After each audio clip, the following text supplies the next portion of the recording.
Pag hindi ka nag-aabot, dapat ang pagkain mo talaga seafood. What you see, that's the food. Alam nyo kasi pag hiram kayo ng hiram, kakayamutan kayo. Always offer to pay. O kaya, pinahiram ka ng kotse, isoli mo naman, puno ng gasolina. Hindi yung naubos pa. Always offer a business proposal. Sabihin ninyo, alam mo, kailangan ko sana ng sasakyan mo. Pwede ko bang arkilahin? Hindi hiramin. Wala ka palang magsasakyan, edi mag-bus ka. Ikakasal ang anak ko, edi mag-tricycle, wala ka palang kotse. May kotse ka naman, edi renten. Sabi mo, mayaman ka naman, baka pwedeng hiramin na, kaya nga yumaman yung tao, nagtitipid eh. Kasi gusto mong pitasan. Mabuti sana kung kasama ka nagpayaman sa kanya. Kung wala ka namang kinalaman sa pagkayaman-yaman niya, ba't gusto mong pumitas? O kaya, pinahiram ka ng kotse, isoli mo naman, puno ng gasolina. Hindi yung naubos pa.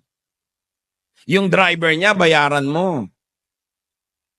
Nakigamit ka ng rest house, nakigamit ka ng bahay ng may bantay doon, bigyan mo naman ng malaking tip.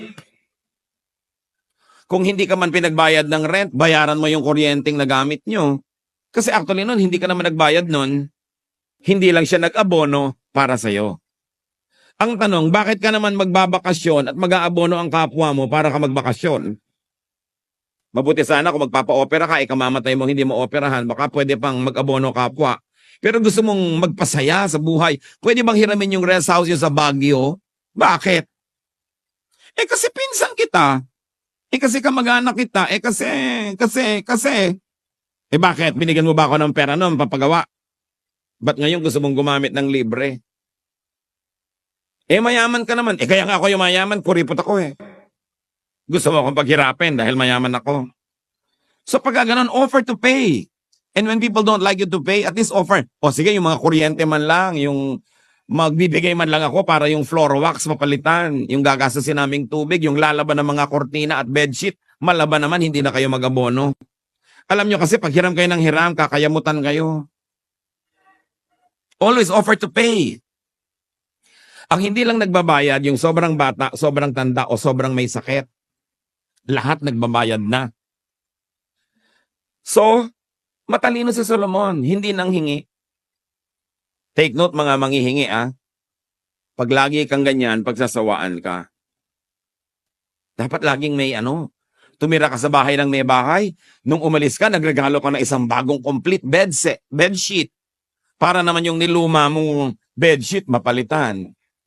Darating ka, oras ng pagkain, lagi kang may mga dalang prutas, grocery. Hindi yung dala mo lang empty stomach.